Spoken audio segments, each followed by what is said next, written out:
آج کی آیات میں اللہ تعالیٰ ایک بہت گہرا سوال کرتے ہیں۔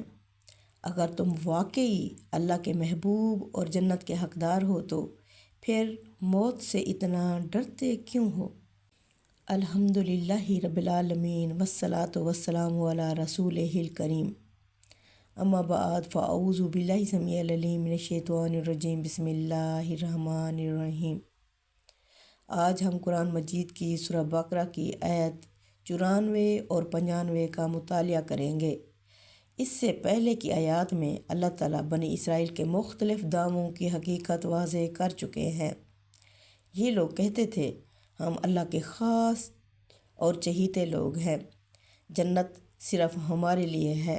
گویا ان کا خیال تھا دنیا میں بھی عزت اور نعمتیں انہی کے لیے ہیں اور آخرت میں بھی کامیابی انہی کا حق ہے۔ تو چلتے ہیں آیات کی طرف۔ آیات 94، کل ان کانت لکم الدار الآخرۃ، کل یعنی محمد صلی اللہ علیہ وسلم، آپ ان سے کہہ دیں، آپ ان سے پوچھیں، ان اگر کانت ہے، لکم تمہارے لیے، مدار الآخرۃ، دار کا مطلب ہوتا ہے گھر، لکم تمہارے لیے، آخرات آخرت کا گھر، اگر تمہارے لیے آخرت کا گھر ہے، عند اللہ اللہ کے ہاں، اللہ کے پاس، خالصتم خاص تمہارے لیے، من دون الناس اور لوگوں کے علاوہ، فتمنوا الموت تو پس تم تمنا کرو، خواہش کرو موت کی، ان کنتم صادقین اگر تم سچے ہو۔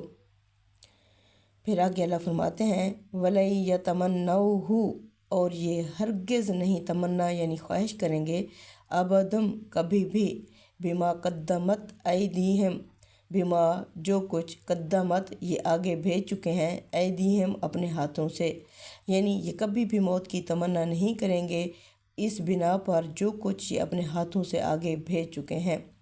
واللہ علیم بالظالمین، اور اللہ جانتا ہے ایسے ظالموں کو۔ ناظرین، یہ کون تھے؟ یہ بنی اسرائیل کے لوگ تھے، ٹھیک ہے۔ بنی اسرائیل کے لوگوں کو اللہ تعالیٰ بتا رہے ہیں کہ اگر تم واقعی اللہ کے چہیتے اور پیارے ہو تو پھر تم موت کی تمنا کرو۔ اگر صرف تمہارے لیے آخرت کا گھر ہے باقی لوگوں کے علاوہ، تو موت کی تمنا تم کیوں نہیں کرتے؟ تو تمنا کرو اگر تم سچے ہو۔ اللہ فرماتے ہیں چونکہ یہ اپنے آگے جو اعمال بھیج چکے ہیں، انہیں پتہ ہے ہم کیا بھیج چکے ہیں، ہر انسان کو پتہ ہوتا ہے کہ میں نے کیا کیا ہوا ہے، تو اس وجہ سے اللہ فرماتے ہیں یہ کبھی بھی موت کی تمنا نہیں کریں گے۔ اللہ جانتا ہے ایسے ظالموں کو، یعنی اللہ تعالیٰ ہمیں ان کے حالات سے آگاہ کرنے ہیں، اللہ کے رسول صلی اللہ علیہ وسلم اور ان کے ساتھیوں کو، کہ یہ اس طرح کے لوگ ہیں۔ اللہ تعالیٰ ان کے اس دعوے کو ایک بہت سادہ مگر زبردست دلیل سے پرکھتے ہیں۔ فرمایا اگر واقعی آخرت کا گھر صرف تمہارے لیے مخصوص ہے تو موت کی تمنا کرو، یعنی اگر جنت یقینی طور پر تمہاری ہی ہے تو پھر دنیا میں رہنے کی اتنی شدید خواہش کیوں ہے؟ اب حقیقت کیا تھی؟ اللہ فرماتے ہیں یہ لوگ کبھی بھی موت کی تمنا نہیں کریں گے۔ کیوں؟ کیونکہ انہیں اپنے اعمال کا علم ہے، ان کے دل جانتے ہیں کہ انہوں نے اللہ کے احکام کی نافرمانی کی ہے۔ اس میں سب سے جو اہم بات ہے وہ یہ ہے، ایک بڑی نفسیاتی حقیقت بیان کرتا ہے، جو شخص آخرت میں کامیابی کا یقین رکھتا ہو وہ موت سے اس طرح نہیں ڈرتا، لیکن جسے اپنے اعمال کا خوف ہو وہ دنیا کی زندگی سے چمٹ جاتا ہے۔ تو اس میں ایک اور دلچسپ پہلو بھی چھپا ہوا ہے۔